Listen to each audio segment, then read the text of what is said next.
शेतकरी बांधवांनो नमस्कार. मी पानाडी दीपक काशीत पुन्हा एकदा माझ्या नवीन व्हिडिओमध्ये तुम्हा सगळ्यांचं मनपूर्वक स्वागत करतो. आज मी आहे जुन्नर तालुक्यातील शिरोली बुद्रुक या गावामध्ये. या ठिकाणी माझ्यासोबत काही शिरोली बुद्रुक गावातले ग्रामस्थ आहेत, तर त्यांना आपण जलसंधारणाबाबत काही माहिती देणार आहे. सर नमस्कार. सर्वात आधी आमच्या दर्शकांना तुमचा परिचय करून द्या. मी गणेश थोरवे. माईक घ्या ना. माईक हातात ठेवा. हॅलो, मी गणेश रामचंद्र थोरवे, शिरोली बुद्रुक. तुमचा द्या परिचय. माझे नाव संतोष रामचंद्र भुजबळ, मुक्काम पोस्ट शिरोली बुद्रुक. तिकडे पाक येणार आहेत. मी विजय घनश्याम शेरकर, राहणार शिरोली बुद्रुक, तालुका जुन्नर, जिल्हा पुणे. तर या ठिकाणी आपण आलेलो आहोत की आता इथून पुढे आपल्याला जलसंधारणाच्या भयानक समस्या शेतकऱ्यांना भेडसावणार आहे. जमिनीतला भूजल साठा अतिशय कमी झालेला आहे, तर त्या संदर्भात आपल्याला मार्गदर्शन करायचं आहे. आपण पाहतो की काही शेतकरी बोरवेल करतात, अगदी 2-3 वर्ष ते बोरवेल चांगले चालतात आणि त्यानंतर ते बोरवेलचं पाणी बंद होतं.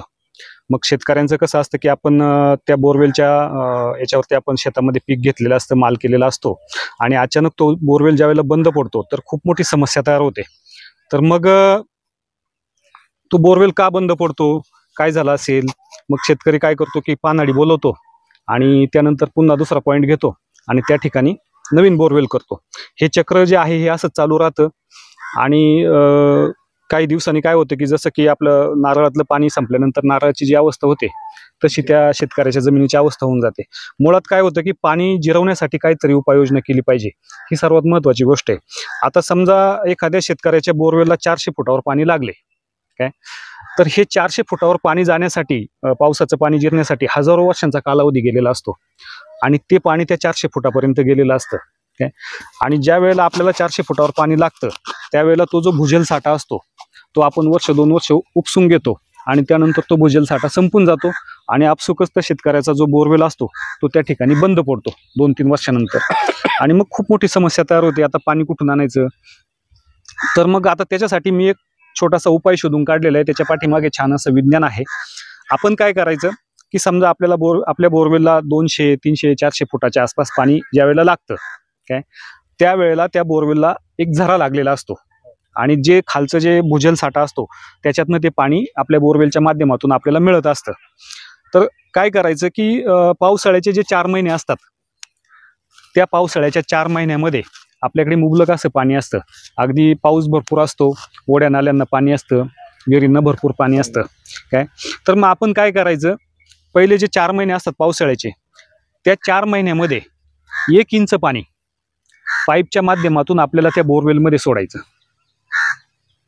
तिथून आपण पाणी घेतो. हा, ज्या बोरवेलमधून आपण पाणी घेतोय 300-400 फुटावरून, त्या बोरवेलमध्ये पावसाळ्याच्या 4 महिन्यामध्ये 1 इंच पाणी आपल्याला कंटिन्यू कसं पडेल अशी व्यवस्था करायची. कारण त्यावेळेला आपल्याकडे मुबलक पाणी असतं 4 महिन्यामध्ये, तर ते पाणी आपल्याला त्याच्यामध्ये सोडायचं. त्याच्याने काय होणार आहे की जे पाणी तुम्ही वरून सोडताय ना ते अगदी 400 फुटापर्यंत जाणार आहे काय.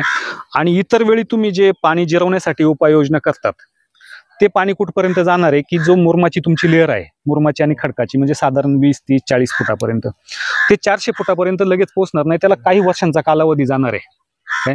परंतु हे जे बोरवेलचं जे माध्यम आहे ह्याच्या माध्यमातून इमिडिएट आपण त्या 400 फुटापर्यंत पोहोचू शकतो. बरोबर आहे की नाही.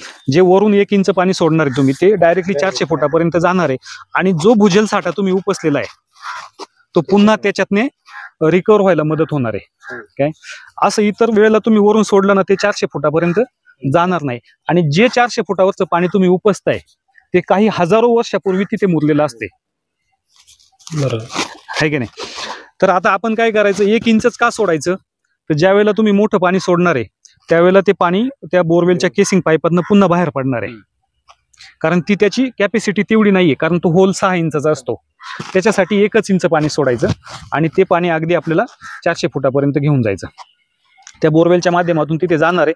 थोडक्यात सांगायचं म्हणजे की अगदी ज्या वेळेला आपली परिस्थिती अनुकूल असते, 2 पैसे आपल्या हातात असतात, त्यावेळेला ते पैसे आपण बँकेमध्ये जमा करतो आणि ज्या वेळेला आपल्याला अडी अडचण भासते त्यावेळेला ते पैसे जसे काढून आणतो प्रतिकूल परिस्थितीमध्ये सेम प्रयोग आपल्याला ह्या बोरवेलच्या बाबतीमध्ये करायचा आहे. पावसाळ्यातले 4 महिने ज्यावेळेला आपल्याकडे भरपूर पाणी असतं त्यावेळेला ते पाणी त्या होलच्या माध्यमातून 1 इंचाच्या माध्यमातून आपल्याला बोरमध्ये सोडायचं. तो भूजल साठा जेवढा आपण उपसलेला आहे तो पुन्हा त्याच्यामध्ये बॅलन्स करायचा आणि 8 महिने ज्यावेळेला आपल्याला पाण्याची गरज असते त्यावेळेला ते पाणी आपण वापरायचं. असा जर प्रयोग केला तर आयुष्यात आपला बोरवेल कधीही बंद पडणार नाही आणि दुसरा बोरवेल करायची आपल्याला गरजही भासणार नाही. तर काही तुमच्या शंका असतील तर मला विचारा. तसं हा पहिल्यांदाच एवढा छान प्रयोग तुम्ही सांगितलाय, जेणेकरून आपण जे घेतले ते रिटर्न कसं परत पुन्हा तिथे साठवणूक होईल त्याची. माईक घ्या म्हटलंस. म्हणजे जेवढं पाणी आपण घेतलंय त्यातलं पुन्हा ते जागेवर जाऊन पुन्हा आपल्याला पुढच्या वर्षासाठी त्याचा वापर होऊ शकतो. ह्या प्रयोगाने तुम्हाला पाणी कमी पडणे हा विषय राहणार नाही, कारण तो भूजल साठा पुन्हा तुम्ही बॅलन्स करणार आहेत. आणि एकदा का तो उपसून गेला की पुन्हा त्या 400 फुटापर्यंत पाणी जायला मुश्किल आहे ना. कारण पर्क्युलेट तुम्ही जिरवलेलं पाणी हे 20, 30, 40 फुटापर्यंतच जातं. तेही पाणी जिरवणं गरजेचंच आहे की त्याच्याने तुमचं विहिरींचं पाणी वाढेल. परंतु जर बोरवेलचे 400-500 फुटावरचे पाणीसाठी जर वाढवायचे असतील तर ह्या पर्याय व्यतिरिक्त दुसरा चांगला पर्याय कोणताच नाही. बोलायचंय तुम्हाला? तर मित्रांनो, तुम्हाला हा व्हिडिओ कसा वाटला आम्हाला कमेंट बॉक्समध्ये कळवा आणि आमच्या चॅनलला फॉलो करायला विसरू नका. धन्यवाद.